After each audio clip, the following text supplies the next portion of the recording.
ওহো, কত দেরি হয়ে গেল। বন্ধু নাগরাজ আজ এখনো এলো না। কি জানি বন্ধুর আবার কি হলো।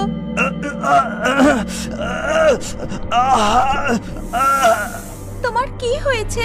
তুমি এত কষ্ট পাচ্ছ কেন? তোমার গলায় কি কিছু আটকেছে? দাঁড়াও, আমি দেখছি। জলপরি, জলপরি, তুমি কোথায়?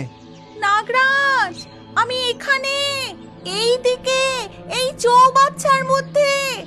নাগরাজ সেই দিকে যেতেই দেখে জলপরি একটি চৌবাচ্চার মধ্যে বন্দি রয়েছে।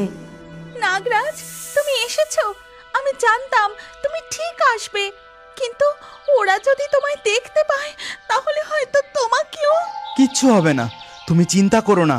আমি তোমাকে এখান থেকে মুক্ত করে ঠিক সাগরে ফিরিয়ে নিয়ে যাব।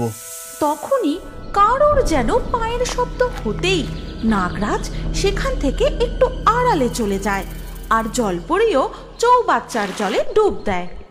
না, এখানে তো কেউ নাই। জলপরিও তো দেখছি চৌবাচ্চার জলেই রয়েছে। কাল থেকেই আমি এর প্রদর্শনী শুরু করব, আর অনেক অনেক পানি রোজগার করব। তুমি আমাকে কিছুতেই এখানে বন্দি করে রাখতে পারবে না। আমি এখান থেকে ঠিক পালিয়ে যাব। What are you saying? পালিয়ে যাবি? এখান থেকে পালানো সহজ নয়, you fool! যদি পালাবার চেষ্টা করো তাহলে ওই যে হাঁড়ি কাঠ দেখছো, অন্যান্যদের মতো তোমাকেও ওখানে রেখে তোমার লেজ আমি কেটে দেব, বুঝেছো? এই কথা বলে লোকটি সেখান থেকে চলে যায়, কিন্তু তার এই সমস্ত কথা আড়াল থেকে শুনতে পায় নাগরাজ। তখন সে, ও এই ব্যাপার, জলপরীকে আটকে রেখে তার প্রদর্শনী করে টাকা রোজগার করবে, আমার বন্ধুর লেজ কেটে দেবে। দাঁড়া, দেখাচ্ছি মজা। এরপর নাগরাজও সেখান থেকে জঙ্গলে ফিরে যায়। তারপর সেখানে গিয়ে, বন্ধুরা তাড়াতাড়ি আমার সামনে এসো, তোমাদের সাথে একটি গুরুত্বপূর্ণ আলোচনা করার আছে। নাগরাজের গলা পেয়েই সেখানে ম্যাকাও, কাক, টুনি, বাঁদর, শিয়াল, বাঘ সকলে চলে আসে। কি হয়েছে নাগরাজ, তুমি এত চিন্তিত কেন? হ্যাঁ তাই তো, তুমি কি নিয়ে আলোচনা করতে চাইছো বন্ধু নাগরাজ?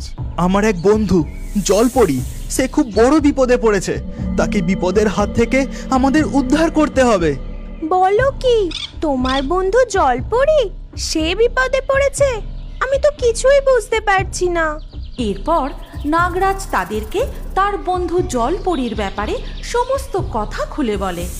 সে অনেকদিন আগেকার কথা, যখন আমি সাগরের তলদেশ থেকে ঝিনুক তুলে খাচ্ছিলাম, তখন হঠাৎ আমার গলায়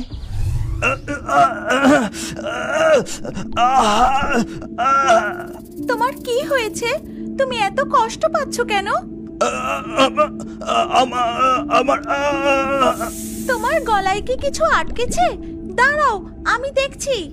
এই কথা বলে জলপরি জাদু মুক্তের সাহায্যে নাগরাজের গলা থেকে ঝিনুকের খোলাটা বের করে দেয়। তোমায় অনেক অনেক ধন্যবাদ বন্ধু জলপরি, তোমার এই উপকার আমি চিরকাল মনে রাখবো।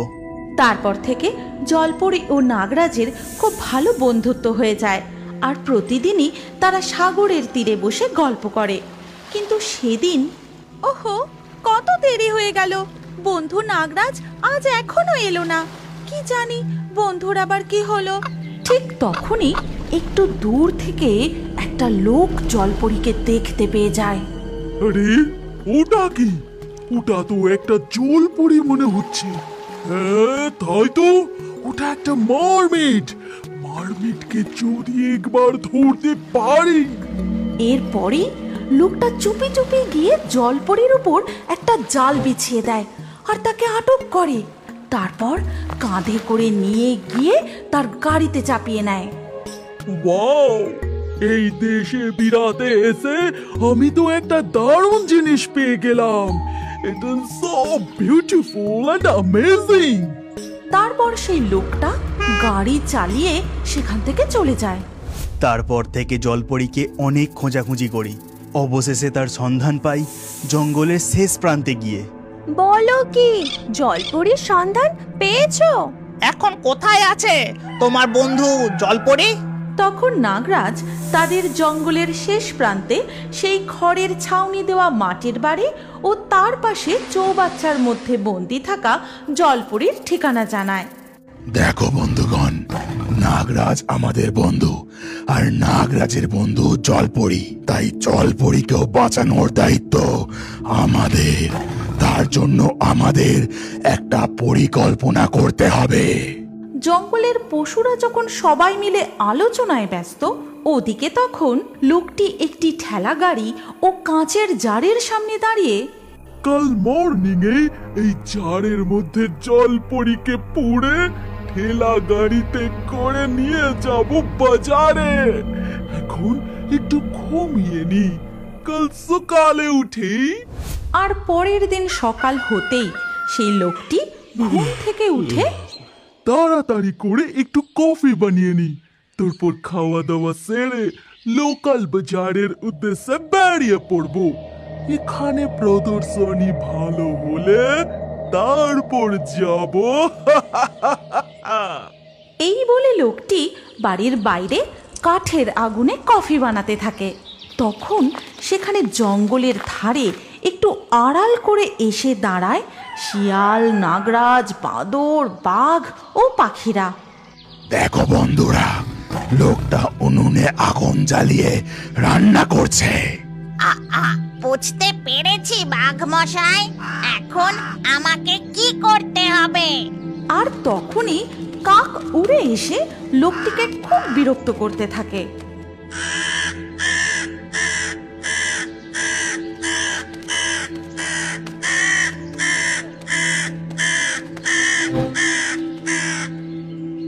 আরে এই ক্রো কোথা থেকে এলো? হেই হুশ হুশ, হেই হুশ হুশ।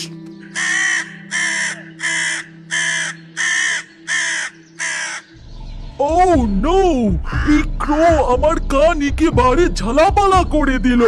খুবই ডিস্টার্ব করছে এই ক্রোটা।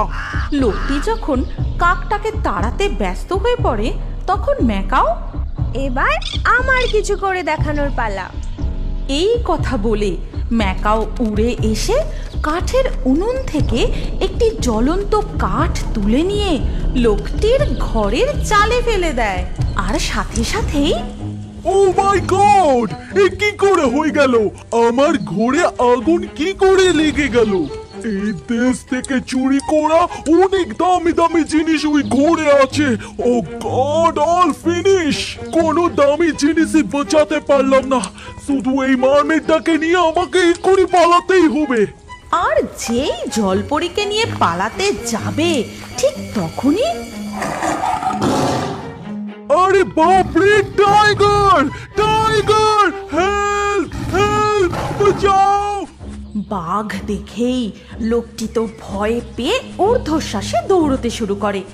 এদিকে তখন বাঁদর ও নাগরাজ, আর কোনো চিন্তা নেই বন্ধু জলপরি, দেখো তোমাকে বাঁচাতে আমার সকল বন্ধুরা এসেছে। আমরা সকলে মিলে তোমাকে এখান থেকে মুক্ত করে নিয়ে যাব। তারপর সেই ঠেলা গাড়িতে থাকা জলপরীকে নিয়ে নাগরাজ ও বাঁদর গাড়ি টানতে থাকে। আর বাকি সকলে গাড়ি ঠেলতে ঠেলতে এসে পৌঁছায় একেবারে সাগরের তীরে এবং জলপরীকে সাগরের জলে ছেড়ে দেয়। তারপর থেকে জলপরীর সাথে সকলেরই খুব ভালো বন্ধুত্ব হয়ে যায় এবং সকলে মিলেমিশে আনন্দের সাথে থাকতে শুরু করে। এই গল্পের পরবর্তী পর্ব যদি তুমি দেখতে চাও, তাহলে কমেন্টে নেক্সট পার্ট অবশ্যই লিখো। আর আমাদের রিও বার্ডস ফেসবুক পেজটি এক্ষুনি ফলো করে নাও। এই গল্পটি ভালো লাগলে লাইক করে শেয়ার করে দাও।